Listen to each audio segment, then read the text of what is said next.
네, 북한이 정권 수립 이래 5차 핵실험을 단행했습니다.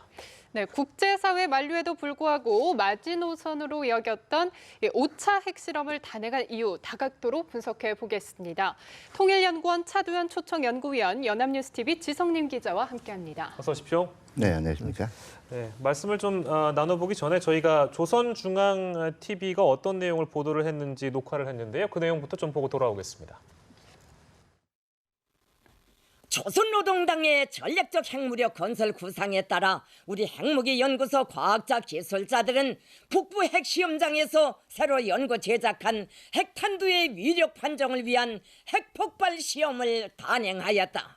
핵탄두 폭발 시험이 성과적으로 진행된 것과 관련하여 조선노동당 중앙위원회는 북부 핵시험장에 우리 핵과학자 기술자들에게 뜨거운 축하를 보내어 왔다.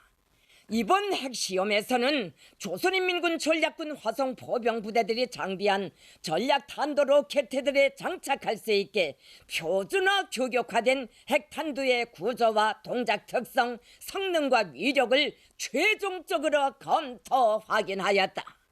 시험 분석 결과 폭발 위력과 핵물질 이용 교수 등 측정값들이 계산값들과 일치하다는 것이 확정됐으며 이번 시험에서 방사성 물질 누출 현상이 전혀 없었고 주위 생태 환경에 그 어떤 부정적 영향도 주지 않았다는 것이 확인되었다. 핵탄두가 표준화 규격화됨으로써 우리는 여러 가지 분열 물질에 대한 생산과 그 이용 기술을 확고히 틀어주고 소형화, 경량화, 다종화된 보다 타격력이 높은 각종 핵탄두들을 마음먹은 대로 필요한 만큼 생산할 수 있게 되었으며 우리의 핵무기 병기화는 보다 높은 수준에 확고히 올라서게 되었다. 이번 핵탄두 네, 상당히 격양된 목소리의 보도 내용이었는데요. 자, 차두현 박사님께 저희가 여쭙고 싶은 것은 네. 왜 지금 이 시기에 핵실험을 단행한 것인가에 대한 부분입니다. 일단 제가 그 깜짝 핵실험이라는 거에 대해서 좀 이의를 제기를 하고 싶어요. 깜짝은 아니다. 예, 우리 입장에서 볼 때 깜짝이죠. 예, 예. 이미 그 5월까지 그 이 풍계리 이 지역에서 활발한 그 핵실험 의심 활동들이 준비 의심 활동들이 있었거든요. 네네. 어떻게 보면 북한은 그 이 7차 당대회 이후에 각종 평화 공세를 이어가면서 어느 시기에 이제 5차를 할 것인지 저울질을 하고 있었던 거지. 네. 갑자기 준비해가지고 갑자기 이제 단행한 건 아니라는 거고요. 예. 한번 맥락을 보면 지난 9월 2일이 유엔 안보리 그 대북 제재 기일은 2270호가 네. 통과가 돼서 대북 제재가 단행된 지 6개월이 되는 날이에요. 예. 그리고 이제 구구절이면 그로부터 일주일 뒤죠. 대북 제재 6개월이 지나면서 과연 그동안의 대북 제재가 효과가 있었느냐 없었느냐에 대해서 각종 이제 이 논란들이 있지 않았습니까? 예. 여기서 북한은 이 메시지를 던진 거예요. 우리 건재하다. 다시 말해서 아무리 제재를 해봐야 예. 우리가 핵 능력을 발전시킬 수 있는 능력은 충분히 있다. 예. 그렇기 때문에 괜히 제재를 가지고 나를 바꾸려고 하지 마라. 이게 첫 번째고요. 예. 두 번째는 아무래도 그동안 이제 고위층 탈북이라든가 북한의 탈북자들 계층이 바뀌고 있다는 얘기도 분석도 나왔고 예.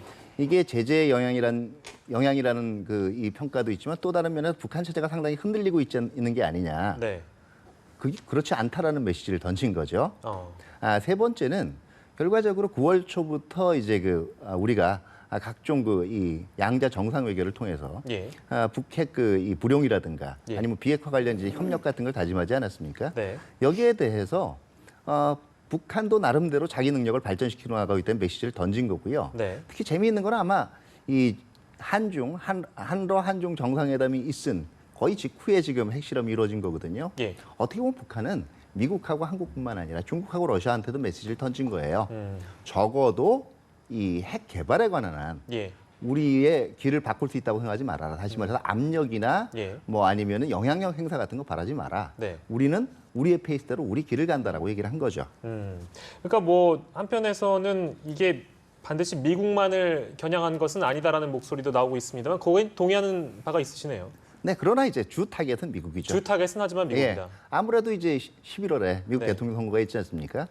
전반적으로 사실 금년에 들어서 브렉시트라든가 여러 이제 외교적인 사건들이 터지면서 한반도 문제, 특히 이제 북한 비핵화 문제에 대해서 예. 미국이 외교 역량을 집중할 수 없는, 다시 말해서 북한에 대한 관심도가 낮은 거예요. 근데 이 상황이 내년까지 지속이 되면 북한 입장에서 부담스럽단 말이에요. 그러니까 다음 행정부를 겨냥해서도 자기들의 위협이라든가 존재 가치를 오히려 부각시킬 필요가 있다는 게 첫 번째고요. 소위 기선 잡기란 말씀이세요. 그리고 이제 그 며칠 전에 한미 정상회담에서 예. 확장 억제 얘기가 나오지 않았습니까? 해구산을 포함한. 네. 그러면서 이제 그 이 미니트맨의 자료 화면도 보여줬단 말이에요. 네. 거기에 기죽지 않겠다라는 거예요. 우리는 그렇다면 네. 우리도 거기에 맞춰 똑같이 능력을 발전시킬 수가 있다. 네. 그리고 날이 가면 갈수록 지금 폭발력이 조금씩 증대돼 오지 않았어요? 예. 결국 시간 버는 건 우리다. 음. 그렇기 때문에 우리를 더 이상 뭐 제재를 계속해가지고 예. 압력을 주고 고립시키면 우리가 손들고 나올 거라는 생각은 버려라. 이걸 이제 대미 메시지로 던졌다고 봐야죠. 네. 예, 그렇다면 또 궁금한 점이 얼마 전에 이 북한의 최선희 부국장이 중국에 갔습니다. 네. 그런데 중국에 간 이유가 이 사전 통보를 하러 간 것일까 아니면 물밑 접촉에서 뭔가 이렇게 대화가 안 통해서 핵실험 버튼을 누른 것일까 이 부분이거든요. 어떻게 보시나요? 그건 뭐 저희가 이제 정확히 알 수는 없지만 일단 핵실험 직전에 최선희 미국 그러니까 이제 육자회담 그 차석 대표란 말이에요. 최선희 국장이. 그래서 육자회담 차석 대표가 중국 베이징을 방문한 것이 어떤 이번 핵실험에 대한 그 사전 통보까지는 아니더라도 혹시 사전 통보를 했을 수도 있지만 사전 통보까지는 아니더라도 좀 어떤 자기들의 명분을 설명하는 그런 차원에서 뭐 중국을 가지 않았을까. 근데 이제 뭐 일부 보도에서는 가서 뭐 북중 간에 어떤 협의를 한 건 아니다 뭐 이런 얘기도 나오긴 하는데요. 예. 그래서 이제 중국의 북한 같은 경우는 이제 2013년 3월 노동당 전원에 의해서 핵무력 경제건설 병진 노선이라는 걸 이제 김정은 체제 핵심 노선으로 채택을 하고 그걸 이제 중국에 가서 설명을 합니다. 이 병진 노선이 어떤 건지. 그래서 그 병진 노선을 설명을 하면서 우리가 왜 핵 개발을 할 수밖에 없는지를 이제 물론 중국이 동의는 하지 않았지만 자기들의 이제 명분을 설명한단 말이에요. 그래서 아마 이번 핵실험 전에 중국 측의 어떤 사전 통보나 내지 이제 설명을 했다면 예. 또 똑같은 얘기를 하지 않았을까 이렇게 추측이 됩니다. 박사님 생각은 어떻습니까? 중국과의 물밑 접촉에서 문제가 생겼다. 그런 부분이 있었을까요? 아니요. 그래서 제가 보기에는 아마 최선희는 그 이 방침을 얘기해 주러 갔을 거예요. 아, 우리가 이렇게 예. 할 것이다. 예, 왜냐하면 이게 뭐 지금 어쨌든 알려진 바로는 4차 때는 아예 이것도 없었다라는 거거든요. 예, 예. 북한의 입장에서는 그게 결과적으로 2270호에 중국 동참을 불러냈을 수 있다는 판단을 하는 것 같아요. 다시 말해서 사전에 북중 관계의 그동안의 그 전례로 밀어서 예. 지킬 예의는 지켜주고 그 대신 중국이 분명히 설득을 했을 겁니다. 왜냐하면 이게 사실 중국 입장도 곤란해지게 돼 있거든요. 예, 예. 지금 사드 도입 문제에 있어서 중국 이 논리가 좀 약해지는 면도 있고요. 예. 그러나 이거는 여기에 대해서는 이제 우리는 독자적으로 우리가 된 길에선 갈 길은 간다. 예. 아마 최선희가 갔을 때 어떤 쪽으로든 이 핵실험에 대한 정보를 흘렸을 가능성은 있다고 봐요. 네. 저희가 아까 처음에 말씀을 나누기 전에 조선중앙TV 보도를 먼저 보여드렸는데요. 이 보도 시점에 대해서도 좀 얘기를 나눠봐야 될 것 같습니다. 기존에 미사일을 쏘거나 뭐 핵실험을 하거나 이런 경우에 이제 보도를 했을 때 오늘은 좀 보도 시간이 늦었다 이런 얘기가 있었던 것 같아요. 예, 1월에 이제 1월 6일 4차 핵실험을 했을 때 북한이 이제 북한 시간으로 12시, 그러니까 우리 시간으로 12시 30분에 특별 중대 보도를 통해서 예. 첫 수소탄 시험에 성공했다 이렇게 발표를 했습니다. 그래서 북한이 작년 광복절부터 그 평양 시간이라는 자기들 나름의 표준시를 사용을 예. 했습니다. 그래서 그래서 우리하고 이제 시차가 한 30분 차이가 나는데 그래서 이제 4차 핵실험 같은 경우는 북한 시간으로 12시에 했는데 오늘은 이제 한 1시쯤에 했단 말이에요. 그래서 예. 그 북한 방송 순서를 보니까 이제 그 시간에 오늘이 이제 정권 수립일이지 않습니까? 그래서 예. 그 북한이 48년도 정권을 세울 때 그걸 배경으로 한 이제 김일성 우상화 영화가 방영이 됐습니다. 근데 이제 전편과 후편이 방영이 됐는데 네. 전편과 후편 사이에 좀 쉬는 시간, 그러니까 그 사이에 이제 보도를 발표를 했어요. 그래서 이제 12시면 저도 이제 우리 시간으로 12시 반쯤에 발표가 나오지 않을까 하고 기다렸는데 예. 그때는 이제 김일성 우상화 영화가 한창 이제 방영하고 있었던 거거든요. 그래서 예. 4차 핵실험 같은 경우는 북한이 이제 공화국 정부 성명으로 발표를 하면서 그러니까 이제 공화국 정부 성명이라는 어떤 그 위상이 있고 예. 그리고 또 그때 이제 첫 수소탄 시험 성공이라고 했기 때문에 예. 12시 특별 중대 보도 형식으로 했는데 이번에는 뭐 수소탄 시험이라는 얘기는 안 하고 이제 일단 북한이 밝힌 바로는 핵탄두 폭발 시험이고 예. 또 성명의 주체가 핵무기 연구소로서 이제 좀 공화국 정부보다 좀 그 위상이 낮기 때문에 예. 굳이 12시에 맞추지 않아도 되고 또 김일성 우상화 영화를 하는 중간에 하는 것보다는 조금 늦더라도 이제 뭐 그 영화 중간 전편과 후편 사이에 보도를 해보내지 않았나 이런 생각입니다. 네. 예, 보도 시간은 1시쯤이었는데 그런데 북한이 핵실험을 한 날짜와 시간이 9월 9일 9시에 감행을 했습니다. 네. 그러면 이 특정 시간에 맞춰서 예전에도 발사한 전례가 있었나요? 예, 방금 말씀하신 것처럼 그 우리 시간으로 9시 30분에 이제 인공지진파가 감지가 됐었잖아요. 그러면 북한 시간으로 9시란 말이에요. 그러면 북한이 이제 9월 9일 9시에 핵실험을 했습니다. 근데 물론 이제 좀 전에 이제 우리 차 박사님께서 말씀하신 것처럼 북한의 핵실험 시점이 우리 이제 박근혜 대통령이 지금 북핵 외교를 하는 상황에서 어떻게 보면 그게 다 소용이 없다. 그리고 예. 당신들의 대북 제재 6개월 됐는데 소용이 없다 해서 그 시점에 맞춰서 충분히 핵실험 준비는 돼 있기 때문에 언제든지 북한이 핵실험을 할 수 있는 거 아닙니까? 그런데 네. 시점은 북한이 자기들이 마음대로 조절을 할 수가 있는 거죠. 그러니까 예, 예. 어떤 우리 그 한국 정부의 대북 제재 노력이라든가 국제사회 대북 제재 노력에 다 소용없다 해서 지금 시점에 했을 수도 있고, 그러니까 여러 가지 목적이 있거든요. 그렇지만 이제 이왕 하는 거면 준비는 충분히 됐고 이왕 하는 거면 기념일에 맞춰서 예. 핵실험이나 미사일 발사를 했을 경우에 예. 그 국제사회 자기들이 던질 메시지는 충분히 던지면서 또 내부적으로는 주민들한테 주민들의 동요를 막고 내부 결속을 강화하는 차원에서 어떤 기념일에 맞춰서 축포 형식으로 이런 다목적 포석이 있다고 봅니다. 그래서 과거의 전례를 봤을 때 예. 특히 올해에 보면 기념일에 맞춰서 이런 이제 핵실험이나 예. 미사일 발사를 한 전례가 많았는데 1월 6일 날 4차 핵실험 같은 경우도 1월 8일이 이제 김정은의 생일인데 김정은 생일 이틀 앞두고 핵실험을 했고 또 2월 7일 날에 장거리 미사일 발사를 했잖아요. 그래서 광명성 4호 위성으로 포장해서 광명성 4호 위성을 발사했다고 이제 북한이 주장을 했는데 그때도 북한의 이제 보도 내용을 보면 뜻깊은 광명성절을 앞두고 발사를 했다 이렇게 얘기해요. 그래서 광명성절이라는 게 이제 김정일의 생일입니다. 2월 16일. 그리고 이제 4월 15일에 이제 김일성 생일인데 그때 이제 북한이 이제 무수단 첫 시험 발사를 합니다. 그래서 북한이 이제 무수단 미사일 같은 경우는 실전 배치는 했지만 시험 발사를 한 적이 한 번도 없었거든요. 근데 이제 4월 15일 날 첫 시험 발사를 했는데 그날 실패해가지고 예. 결과적으로 이제 6차례 시험 발사를 해서 6월 말에 이제 성공을 합니다. 그리고 이제 8월 24일 날에는 잠수함 발사 탄도미사일을 발사하면서 북한 매체가 뜻깊은 성군절을 앞두고 잠수함 발사 탄도미사일에 성공했다 이렇게 발표를 했거든요. 예. 그래서 8월 성군절이라는 것은 이제 1960년 8월 25일 날 김정일 국방위원장의 이제 그때 그 후계자 시절에, 그러니까 후계자가 되기 전이죠. 그 청년 시절에 군부대를 처음 방문한 날입니다. 그래서 네. 그 김정은이가 이제 2013년도에 그날을 선군절이라고 명명을 하고 공휴일로 지정을 합니다. 그래서 그 8월 15일 선군절 전날에 SLBM을 이제 발사를 했죠. 그리고 그 나흘 전에 9월 5일 날에 북한이 노동미사일 3발을 또 발사했지 않습니까? 예. 그때도 우리 군 당국은 정권 수립일에 맞춰서 노동미사일을 발사했다 이렇게 평가를 했습니다. 그래서 그렇게 봤을 때 이제 노동미사일 같은 경우도 그 한중 정상회담을 전후해서 이제 노동미사일 발사가 이루어졌고 그래서 어떻게 보면 어떤 우리 정부의 북핵 외교라든가 또 국제사회 대북 제재 이런데 그다 필요 없다, 다 소용 없다. 그래서 네. 우리는 우리 갈 길 간다는 메시지를 주는가 동시에 시점상으로 봤을 때도 어떤 정권 수립일에 맞춰서 효과를 좀 극대화하는 측면이 있다 이렇게 볼 수가 있겠습니다. 네, 특별한 행사, 특별한 계기에 맞춰서 이런 이벤트성으로 도발을 감행하는 경우가 이제 적지 않았는데요. 주기를 보면 이제 핵실험 같은 경우에 3년 주기설이 있었습니다. 예. 근데 그게 이제 깨졌잖아요.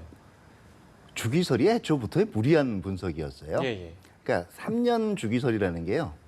북한이 거기에 필요한 기술 진보를 맞춰가다 보니까 대충 2년 반, 꼭 3년은 아니었거든요. 2년 반, 3년에 한 번씩 이루어진 건데요. 다시 말해서 북한 입장에서는 사실은 이게 이제 8개월로 당겨졌단 말이에요. 예. 그거는 이제 그만큼 이제 가속도가 붙었다. 과거와 같이 그렇게 오랜 준비 기간이 없이도 우리의 기술력이나 아니면 내부 경제력이 마음만 먹으면 얼마든지 당기실 정도로 발전됐다라는 걸 과시하려는 의미도 있고요. 실제 기술적으로 진보했다고 봐도 되겠습니까? 정반대로 보면 초조할 수도 있어요. 한번 보면 예. 지금 이번에 지금 얘기된 게 핵탄두 위력과 성능에 대한 최종 검토 점검을 했다라고 얘기가 돼 있단 말이에요. 예. 기존에는 그냥 핵실험이에요. 그다음에 수소탄 실험을 했다고 했는데 예. 이 규모는 크기는 안 밝혔어요.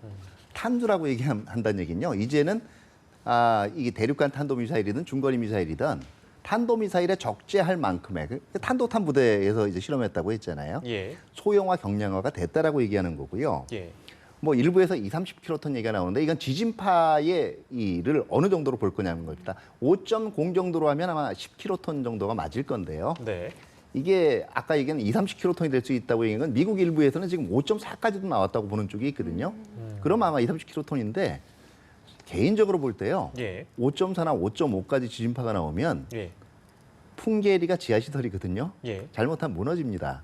아, 그 제가 정도요? 보기에는 거의 예. 풍계리 시설에 크게 장애를 주지 않는 요인에서 적용할 수 있는 게 아마 5.01 정도일 텐데 예.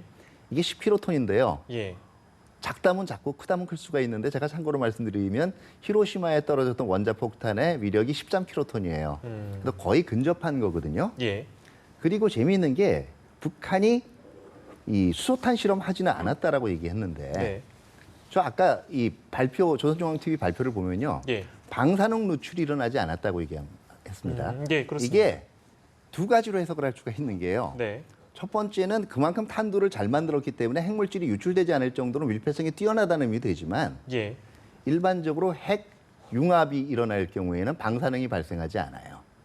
그건 무슨 얘기냐면 수소폭탄이 핵 융합 반응을 이용하는 거거든요. 예. 방사능이 누출되지 않았다라는 얘기는 이거를 어쩌면 수소탄으로 읽어주셔라는 마음도 있을 거라는 생각을 할 수가 있고요. 간접적으로 그러니까 수소탄으로 그렇죠. 해석할 수 예, 있는 예. 여지를 좀 주었다. 네, 어떤 쪽으로든 예, 북한은 이제는 그런 주기설이나 시점에 구매되지 않고 자신들이 원하면 언제든지 할 정도로 시점도 단축을 했고 네. 그리고 기술력도 이제는 소형화 경량화에 왔고 예. 위력도 그러니까 위력 자체도 어떻게 보면 이거를 폭발의 정도를 조절할 수 있을 정도면 상당한 기술 수준이거든요. 예. 그러니까 더 나올 수도 있는데 사실은 많은 분석이 현재 이게 기술이 그거밖에 안 돼서가 아니라 더 나올 수도 있는데 여러 여건을 감안해서 조절했다라고 보는 거기 때문에 예. 예. 이제 거의 이 무기화 최종 점검이라고 얘기하는 그거예요. 무기화해서 배치되기 이제 직전 단계다. 예. 그러니까 알아서 해라 이거죠. 지금 이렇게 말씀을 하시니까 객관적으로 저희가 이해하기 쉽게 설명을 해주신다면 그 핵을 보유한 나라들이 있잖아요. 네. 그 국가들하고 비교했을 때 북한의 어떤 핵 기술의 진전이라는 건 저희가 어떻게 바라볼 수 있겠습니까? 문턱을 넘고 있다고 봐야 될 거예요. 문턱이라고 비핵국과, 하면 그러니까 여기 비핵국과 예예 핵 보유국 사이에 예. 핵을 보유하지 못한 국가와 핵을 보유한 국가 사이에 하나의 문턱이 있거든요. 이 문턱이 꽤 높아요. 잘못 넘으려고 그러다 발 걸려 넘어집니다. 예. 근데 지금 북한은 무난하게 지금 문턱에 발을 올려놓고 있다고 보면 돼요. 그러니까 안전성이라는 측면에서 설명하실 수 있는 건가요? 아니면 안전성이 아니라 능력이라는 측면이네요. 능력, 기술적인 능력하고 기술력의 측면인데요. 예, 예. 다만 이 북한 같은 경우에는 북한도 딜레마가 있어요. 지금 왜냐하면 아까도 말씀드린 풍계리 시설이라는 거의 위치에 의해서 네. 이제 더 큰 위력을 보여주려면요. 방법은 실질적으로 다른 국가처럼 투하 실험을 하거나 예. 아니면 지상핵 실험을 해야 되는데 북한이 협소하잖아요. 그렇습니다. 이걸 하게 되면 이제는 중국하고 러시아가 그냥 경고 수준으로 끝나지 않을지도 있어요. 이거는 못 보여준다는 거예요. 그러니까 계속 지금 북한이 1, 2, 3, 4차를 하면서 우리 기술이 이 정도니까 이제 핵 보유국으로 인정해 줬는데 예. 관심을 안 두지 않습니까? 예. 5차를 했다라고 해도 사실 지금 선으로 사실 미국 입장은 예. 이거보다 더 크게 보여줬다고 해도 우리는 인정 안 해로 갈 수가 있어요. 그게 북한이 가진 딜레마이기도 해요. 네. 풍계리에서 모두 4번의 핵실험을 감행했습니다. 이곳이 핵실험에게 최적의 장소인가 보죠? 어떻게 보시나요? 제가 볼 땐 거의 유일한 지하 핵실험 장소라고 볼 수가 있어요. 아마 북한이 핵실험을 할 때 여러 가지 이유 때문에 지상 핵실험은 한계가 있다 그러지 않았습니까? 예. 그럼 지하 핵실험을 하려면 몇 가지 조건이 있어야 돼요. 첫 번째는 쉽게 관측되기가 힘들어야 됩니다. 예. 쉽게 관측되기 힘든 곳에 있어야 되고 두 번째는 그 지하 핵실험할 때 이 폭발력을 어느 정도 견딜 수 있도록 안반이 단단해야 돼요. 예. 근데 또 너무 단단하면 안 되는 게 굴착이 안 돼요. 굴착은 되되 웬만한 정도의 폭발 강도에는 견딜 수가 있어야 되고 예. 관측 쉽지 않고 예. 네 번째는 이거를 하다 보면 주위에 있는 북한 핵시설에 잘못 영향을 줘가지고 이게 누출되거나 되면 안 되거든요. 예. 그래서 영변으로부터 상당 부분 떨어져 있는 지역을 잡을 수밖에 없죠. 예. 그리고 또 하나는 하나 더 한다면 만약에 개발돼서 배치되는 되는 단계에 있을 때는 예. 북한의 미사일 기지하고 비교적 가까운 데 있어야 되거든요. 무수단하고는 비교적 쉽게 이동이 되는 거리예요. 예, 예. 그런 여러 가지를 따져봤을 때 어쩌면 제가 볼 때 풍계리를 벗어나서는 예. 지금 북한이 그렇게 뚜렷이 제2의 그 핵실험장을 건설하기가 쉽지는 않을 거예요.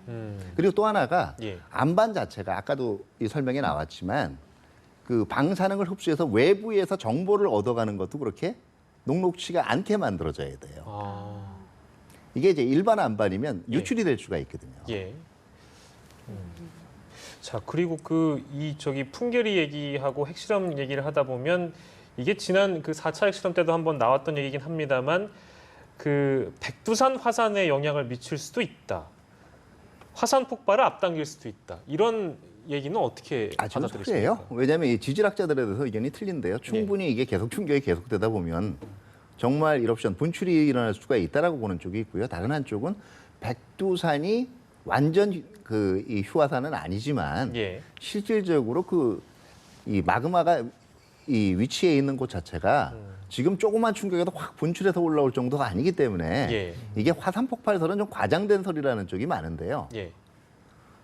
아무래도 북한도 아마 그 가능성을 같이 염두에 두고 있을 거예요. 왜냐하면 이 문제는 만약에 화산 분출이 되게 되면 예. 이거는 중국한테도 그대로 영향을 미칠 수가 있고요. 이게 단순히 외교적인 경고로 끝날 수 있는 문제가 아닙니다. 쉬운 문제는 아니라는 말씀이셨습니다. 자, 저희가 아까 조선중앙TV 보도 보내드렸을 때 이 성명이 여러분들도 보셨는지 모르겠습니다만 핵무기 연구소 성명입니다. 이거 좀 특이한 상황인 것 같은데요, 지성님 기자? 예, 북한이 이제 과거 1차부터 3차까지 핵실험을 했을 당시에는 핵실험 사실을 공개하면서 조선중앙통신사 보도라는 형식으로 공개를 했습니다. 예. 그리고 올해 1월 같은 경우는 4차 핵실험에서는 북한이 이제 첫 수소탄 시험 성공 이렇게 하면서 조선민주주의인민공화국 그러니까 공화국 정부 성명 이런 형식으로 발표를 했어요. 그런데 오늘은 핵무기 연구소 성명으로 이제 발표를 했습니다. 그래서 핵무기 연구소라는 것이 이제 전면에 공식 등장을 했는데 이 핵무기 연구소라는 명칭이 북한 매체에 처음으로 등장한 게 올해 3월입니다. 예. 올해 3월 9일 날 이제 북한 매체가 이제 그 김정은이 핵무기 병기화 사업을 지도했다고 하면서 예. 그 관련 보도를 내보내면서 사진들을 공개했는데 그때 그 은색의 구형 물체를 공개했습니다. 그러면서 북한이 우리식으로 설계 제작된 소형화된 핵탄두다 이렇게 하고 공개를 했죠. 기폭 장치를 공개했는데 예. 그때 그 보도를 하면서 그 현장에 핵무기 연구소의 과학자들과 기술자들이 있었다 이렇게 보도를 했습니다. 예. 그때 이제 처음 등장을 했고요. 그래서 이번에 핵무기 연구소라는 것을 전면에 내세운 이유가 그 과거에 이제 북한이 장거리 미사일 발사를 여러 번 했을 때도 예. 처음에 그 기술력이 진전되지 않았을 때는 그때도 이제 조선중앙통신사 보도 형식으로 했다가 이제 2012년 12월 같은 경우에 이제 장거리 미사일 기술력이 어느 정도 향상이 된 다음에 네. 뭐 조선우주공간기술위원회 뭐 이런 식으로 발표를 했고 최근엔 또 우주개발국이라는 것도 이제 그 기구를 만들었어요. 그러니까 예. 어떤 기술력이 어느 정도 그 진전이 된 다음에 그 조직을 물론 그런 걸 그 미사일이나 핵무기를 그러니까 핵탄두를 개발을 하려면 관련 연구소가 있겠지만 그것들을 예. 이제 전면에 부상시킬 때는 예. 어느 정도 그 기술력에 자신감이 있기 때문에 부상을 시키는 게 아니냐. 그래서 북한이 뭐 주장하는 것처럼 이제는 그 핵탄두를 표준화 규격화해서 마음 먹은 대로 소형화도 할 수 있고 예. 아마 좀 상용화 단계에 들어섰다. 이것을 좀 이제 과시하는 측면에서 네. 핵무기 연구소라는 것을 전면에 등장시키지 않았나 이런 생각입니다. 네. 예, 그런데 이렇게 북한이 핵실험을 할수록 이 한반도의 사드 배치 명분에 힘을 실어주는 격이 아닌가요? 중국은 그렇게 받아들일 줄 알 거예요. 러시아도 그렇고요.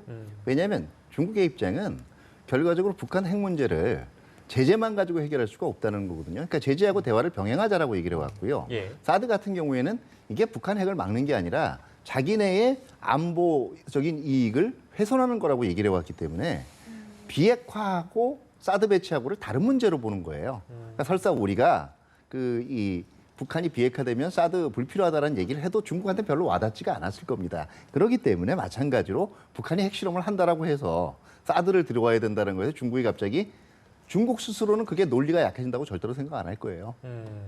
그렇습니다. 자, 지금 우리 정부가 강력한 대북 제재를 위해서 모든 노력을 기울이겠다 이런 성명을 내놨는데요.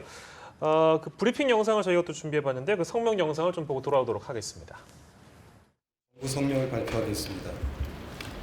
북한은 2016년 9월 9일 함경북도 풍계리 지역에서 5차 핵실험을 실시하였다.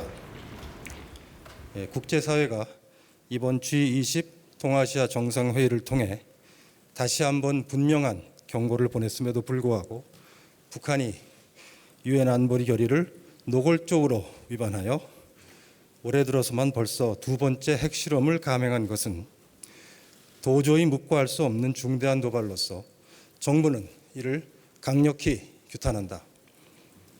북한 정권은 주민들의 열악한 인권과 민생 상황은 전혀 도외시한 채 오로지 핵과 미사일 능력 고도화에만 몰두하면서 위험천만한 도발을 지속하고 있으나 이로 인해 얻을 것은 아무것도 없다는 점을 분명히 깨달아야 할 것이다. 북한이 무모한 도발을 하면 할수록 더욱더 강력한 국제사회의 제재와 외교적 고립에 직면할 것이고 경제 또한 파탄에 이르게 됨으로써 종국적으로 자멸의 길로 들어설 것이다. 정부는 북한이 핵무기 및 미사일 프로그램을 즉각 완전하고 검증 가능하며 불가역적인 방법으로 폐기할 것을 다시 한번 엄중하게 촉구하면서 국제사회와의 공조하에 유엔 안보리 및 양자 차원에서 더욱 강력한 제재 조치를 강구하기 위해 필요한 모든 노력을 기울여 나갈 것이다. 아울러 정부는 국민의 생명과 대한민국의 안전을 위협하는 북한의 어떠한 도발에 대해서도 만반의 대비태세를 갖추고 한치의 흔들림 없이 굳건히 대처해 나갈 것이다. 감사합니다. 네, 강력한 대북 제재를 위해서 모든 노력을 기울이겠다. 조태용 1차장의 성명 발표였는데요. 일반 국민들이 이제 받아들이기에는 북한이 매번 도발을 감행할 때마다 어떤 독자적인 제재를 포함해서 국제적인 공조를 통해서 제재가 많이 등장하고 있습니다. 지금 뭐 최강의 제재라는 그 유엔의 제재도 지금 발효 중이고 있고요. 그렇죠. 근데 이런 것들이 실제적인 효과가 있겠느냐라는 의문도 또한 있는 것 같습니다. 예. 교수님의 의견은 어떻습니까? 논리적으로는 이제 최강보다 더 센 최강을 이제는 내놓을 수밖에 없는데요. 네. 이렇게 한번 보셔야 될 거예요. 과연 북한이 그동안 4차례의 제재, 지금 5차례의 제재가 없었어도 아까 얘기한 3년 주기처럼 3년마다 한 번씩 했겠느냐. 예. 결국은 그나마 북한의 이 핵 개발의 속도 조절을 해온 것도 제재고요. 이거는 어떻게 보면 북한이 완전히 비핵화하기 전까지는 굉장히 시간이 오래 걸릴 수밖에 없어요. 근데 우리는 너무 급하거든요. 예. 제재 한번 해놓고 2, 3개월 지나면 효과 있나 없나 이걸 본단 말이에요. 실적으로 무역도 분기별로 보는데 적어도 1, 2년은 지켜봐야 되는 게 아닌가 하는 생각은 들고요. 예. 실질적으로 이 제재가 또 작동되기 어려운 면이 북한 교역의 8, 90% 이상이 중국하고 이 교역이란 말이에요. 예. 이게 얼마만큼 성실하게 이제 여기 임하느냐의 문제가 있는데 예. 그렇기 때문에 아마 오늘 오후에 소집돼 오늘 오후나 정오에 소집될 안보리에서 예. 어떻게 더 아프게 할 것인가 예. 북한 변화를 이끌 수 있도록 하는 안들이 나올 건데 네. 아마 이제 이런 방향이 아닐까 생각이 돼요. 첫 번째는 이 동참들을 이제 한 40여 개국이 지금 제재 이행 보고서를 냈거든요. 예. 이제는 여기에 대한 보다 구속력이 있는 예. 이 책임 있는 행동들을 요구를 할 거고요. 회원국들한테. 예. 이건 아마 이 실적이보다 심리적인 효과예요. 두 번째는 이 제재 자체가 네거티브 제재에서 포지티브 제재로 변경하지 않을까 하는 건데요. 예. 네거티브 제재는 뭐냐면 이 항목에 대해서는 금지예요. 그러니까 지금까지는 이제 제재안들을 보면 북한의 대량 살상 무기 활동과 연루된 것으로 의심되는 인력, 사람, 자금원 이거 차단이거든요. 예.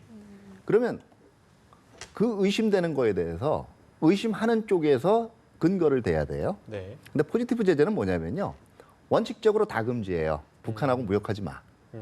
석탄 이런 거 다 금지야. 예. 다만 이게 민생용이라는 인도주의적 목적을 위해서 필요한 거라면 제한적으로 풀어줍니다.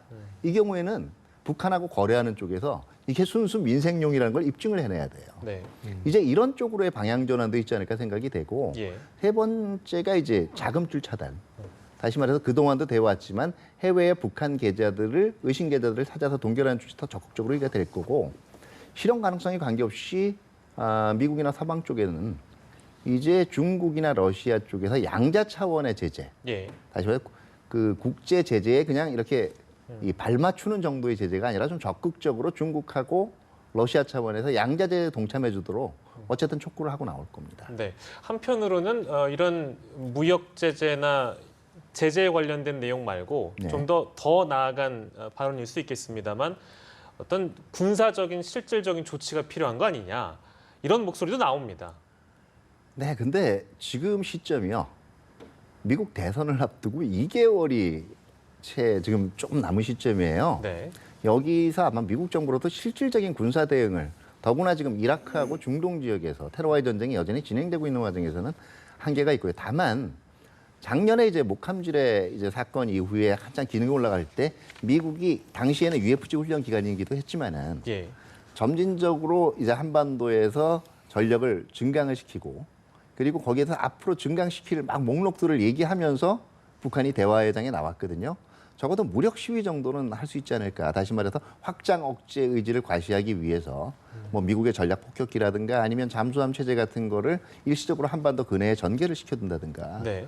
이런 걸 통해서 북한의 추가적인 실험 의지를 막는 방안도 있을 수가 있을 건데요. 예. 재미있는 건 이제 이 서로 북한이 이런 행동 자체를 미국하고 커뮤니케이션하는 수단으로 활용을 해왔다는 거거든요. 예. 금년도에 북한이 한 행동을 잘 보면요. 미국 측에 대한 일종의 응답 형식이에요. 금년 초에 과연 북한이 잠수함 탄도미사일까지 개발할 능력이 있어 없어의 논쟁이 있으니까 네. 집중적으로 이제 바로 보여주고. 쐈단 말이에요. 재미있는 건 북한이 노동미사일을 5발을 이제 고롤레를 쐈을 때 미국의 북미 항공사령부 노라드에서 이 얘기를 했어요. 예. 1000km 이상 날아갔는데 아직 미 본토에까지 북한 미사일이 위협을 미칠 정도는 아니야라고 얘기를 했단 말이에요. 그렇다면 아마 하반기에 북한이 KN-58로 알려진 제한 사거리 대륙간 탄도미사일 다시 말해서 7, 8천 나갈 걸로 생각이 돼요. 지금 추정은 그렇게 하는데 이거 실험할 가능성도 있다라고 봐요. 알겠습니다. 자, 저희가 오늘 북한의 핵실험 관련해서 두 분 모시고 얘기 나눠봤습니다. 정치부 지성림 기자, 통일연구원 차두현 초청연구위원이었습니다. 두 분 고맙습니다. 예, 네, 감사합니다.